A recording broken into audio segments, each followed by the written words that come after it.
Alright, so here is the video where he's going to attempt to prove two errors in the KJV text. But you will see that these two attempts are flawed and not provable.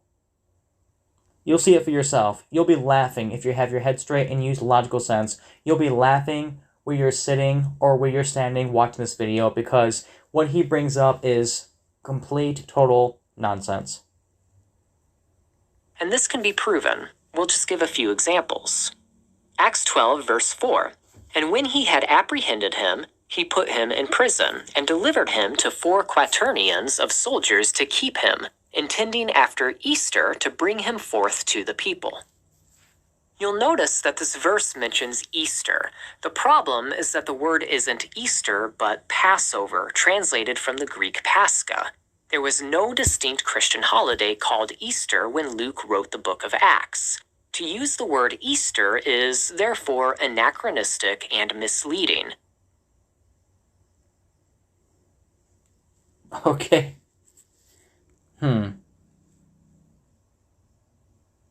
Now, for each of these two examples he gives, I will refute one section at a time when necessary within each example to make sure I cover everything. Now, let's present here Acts 12, verses 3 and 4, as you see here. Where in this passage is it ever implied that Easter is a supposed professing Christian holiday? There's no indication of this anywhere in the passage. Sir, you are going by historical interpretation, and if I may say, evolution of the word Easter, that professing Christians turned it into a professing Christian holiday because of their personal ungodly desire. That does not reflect on the text itself. Therefore, that does not prove the word Easter is misleading, because there is no implication of it being a professing Christian holiday. He says this is why all modern translations, and gives 4 examples. He said all. I'll show you that he's a liar once again. He shows the examples NKJV, ESV, NIV, NESB, etc. render the word Passover to render Pascha as Easter is an error. He said all modern translations. He's either ignorant because he's going from a source that somebody else made that statement, or he's lying, trying to cover himself. These 3 translations, for example, do not include the word Passover. Do not. The BRG, CEV, and NLV of Acts 2, verse 4. According to sources, there are approximately, 5,200 manuscripts for the New Testament evidence. You can just Google that, and that's basically the approximation. Well, sir, how many of them contain Acts 2:4? Have you seen every single manuscript in the entire world? If not, then how do you know that the so-called Greek or Hebrew source you are looking at is accurate? You don't know that. Again, unless you have the original manuscripts of the book of Acts 12:4, you can't prove as fact that the word Easter is an error in the KJV. Remember, an error must be proven as fact by absolute, not by opinion or what somebody's personal theory is. Here's his blunder. KJV only advocates will try to find creative ways around this fact. He calls it a fact, using it carelessly again. Watch this. This is why all modern translations, the NKJV, ESV, NIV, NASB, etc., render the word Passover. You see to that render he said the word all. as Easter is an error. KJV-only advocates will try to find creative ways around this fact. Here we go. Many claim that Easter is the correct translation because the text refers to a pagan holiday celebrated by Herod Agrippa. But this is forcing something onto the text. Let me point something out here. No, it's not a fact, because you have not proven it as such. Again, unless you have the original manuscripts, there's no way you can prove an error in the King James Bible. All you have are manuscripts that differ with the English Bible. That does not prove as fact that the English Bible is wrong. Many claim that Easter is the correct translation, because the text refers to a pagan holiday, like he just pointed out. Huh. Let's let him speak on, and then I'll make a couple comments. The verse directly before this one says that this was during the days of unleavened bread, which is directly connected to Passover. In fact, the term Passover is often used to refer to the entire celebration, including the 7 days of unleavened bread. So when Luke uses Passover, he's likely referring to the whole festival of unleavened bread. First of all, not true. Passover was already over. Regarding his next statement, that's also not true. Let me give some conclusive facts. On the 14th of March, the lamb was killed. This is the Passover. Nothing after the 14th is ever referred to as the Passover. See all these passages. If there is one, show it to me.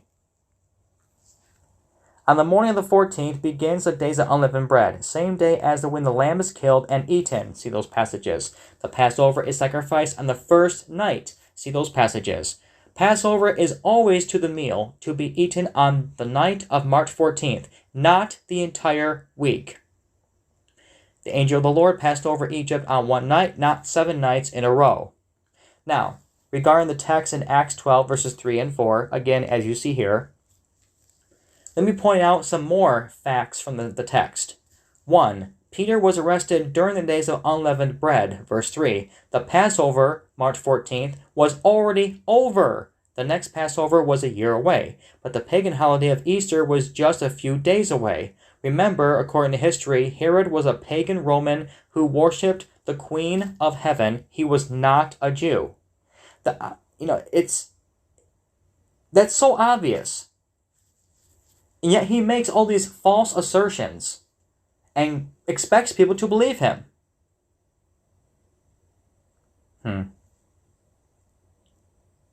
The idea that Pascha is referring to a pagan holiday doesn't fit the context but is imposed onto the text. It's eisegesis. There's no way around it. Translating Pascha as Easter is a mistake. Again, what text are you going by to get that Greek word? You did not give any evidence of which text. Again, there are approximately over 14 Greek New Testament texts, Greek manuscripts. So which one are you using? They do not all say the same thing, unless you have personally seen every single one of them.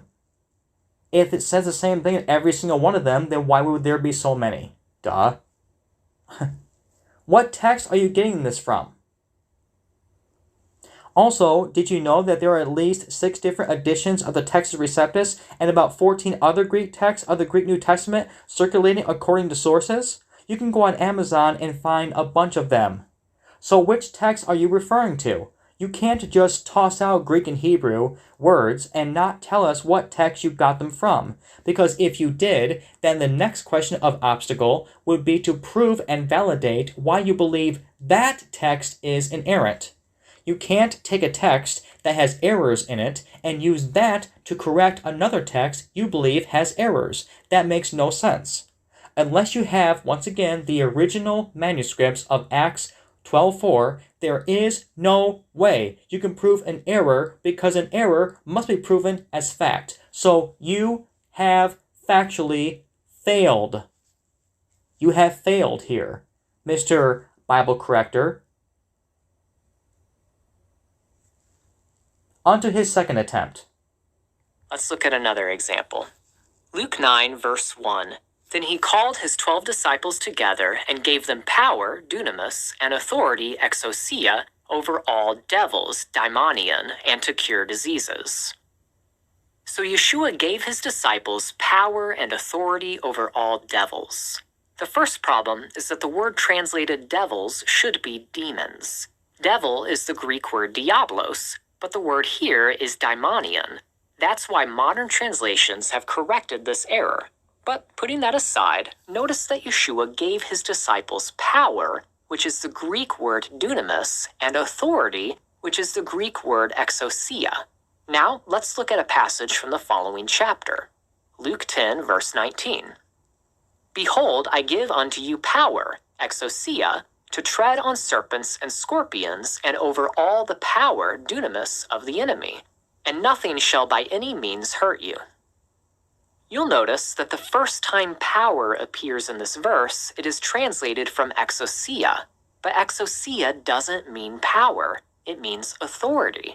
It was translated correctly as authority in Luke 9:1, but incorrectly as power in Luke 10:19.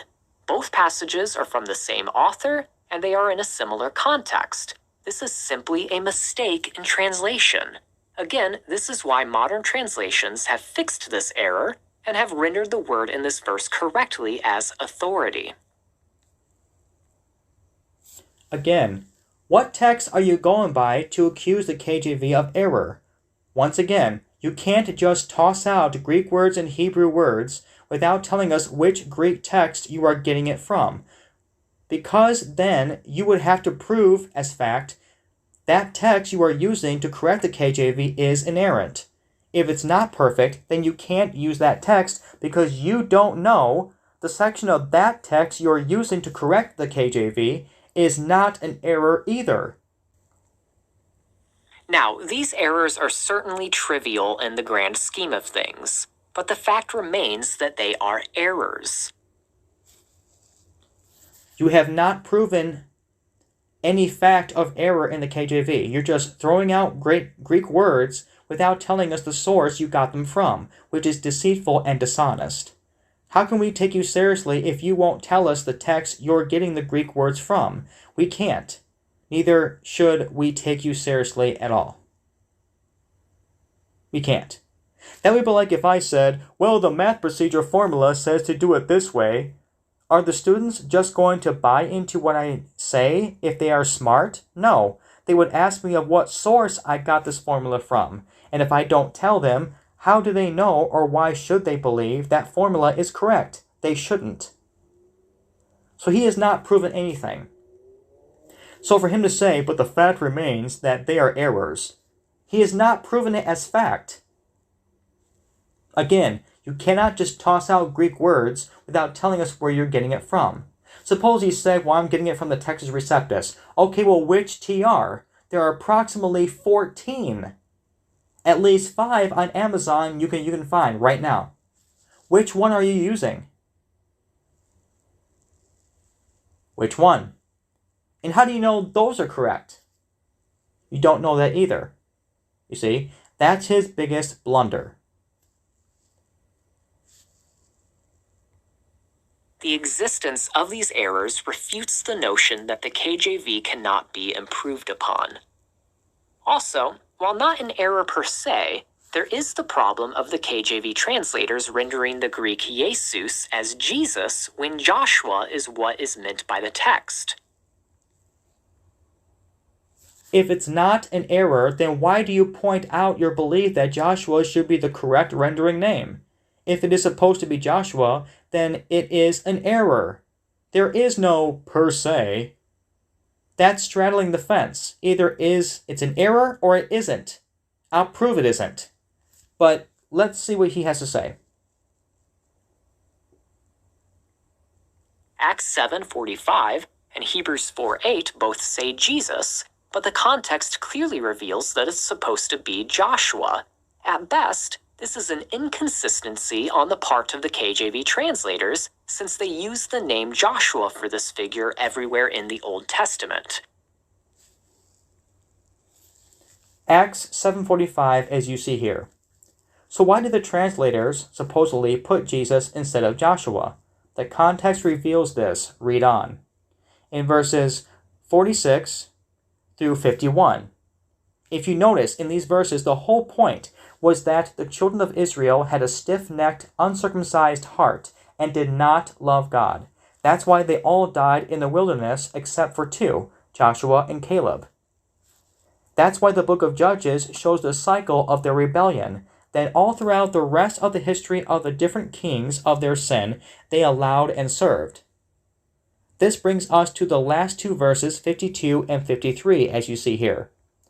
This is why they put Jesus instead of Joshua, to reveal to them that Jesus is a spiritual, significant type of Joshua. Joshua led God's people to conquer lands for their inheritance. What will Jesus do in Revelation? come back with his saints to conquer the world for 1,000 years and rule it with a rod of iron. Then after this, create new heavens and a new earth. What happened to Jesus? He came unto his own, and his own received him not. The whole point in Stephen's message was to circle the patriarch Joshua from the Old Testament around to the fulfillment in Jesus Christ. It's that simple. I believe that's why they put Jesus there. Is that wrong? You can't prove it's wrong unless you have the original manuscripts. There's no reason in the context that it's supposed to be Joshua that they had it wrong. There's no way to prove that. Again, this egotist is just spouting off his opinion like that's the final authority. What he says is true, just because he said it, and just because he has 119 on his shirt. Anybody who is dumb enough to take this guy seriously, you want to sue your brain for non-support. You lack logical sense. Use your brain, please.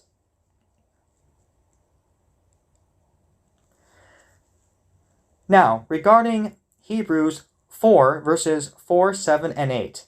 This has nothing to do with Acts 7:45. Nothing to do with it. Do you know what it has to do with? Matthew 11, 27 through verse number 30. Did Joshua give Israel rest? No, it was God that gave them rest. See Joshua 1, 13 through 15. So it's obvious. The text is talking about Christ. Do you see that? It's so simple to figure this out. No Greek or Hebrew manuscripts necessary. Simple, logical sense. It's that simple. This 119 clown is wrong. Oh, you called him a clown, Anthony. Exactly. Just a guy with a clown suit on with his hot air balloons emphasize hot air in his circus performance of 119 Ministries, if they're opinions. So easy to see through this circus act. Modern translations, including the KJV, render the name as Joshua. So, we've just reviewed several passages where it is clear that the KJV translation could be improved upon. If you're interested in more examples, we recommend Dr. James White's book, The King James Only Controversy, specifically pages 276 to 296. Really? It's only your opinion it can be improved upon, not a fact. You have not proven your case as fact. Like I said, I have read James White's book twice, and it does not prove the case and that the KJV has errors. He is factually wrong. If KJV onlyists want to claim that the KJV version is without error, they need to explain why these blatant translational errors aren't actually errors. Well, I just did. So I have logically proven him wrong. These are not errors because there is no way to prove it as an error because an error has to be proven as fact. All your statements of accusation have been easily and logically refuted. It's not that hard. And people are really dumb enough to believe this guy? Just because he said so, that makes it true. Or just because he says or quotes a Greek word, oh, that makes it true. You've got to be a low IQ, unenlightened half-wit to believe this guy. You've got to be gullible and stupid to really believe this guy. It's really sad that people are so blind to follow this guy and use no logical sense. Pathetic indeed. So brethren, that's all for this video. Stay tuned for part number 5, the last video, in exposing 119 Ministries anti-KJV theology as wrong. Their video is erroneous. Stay tuned.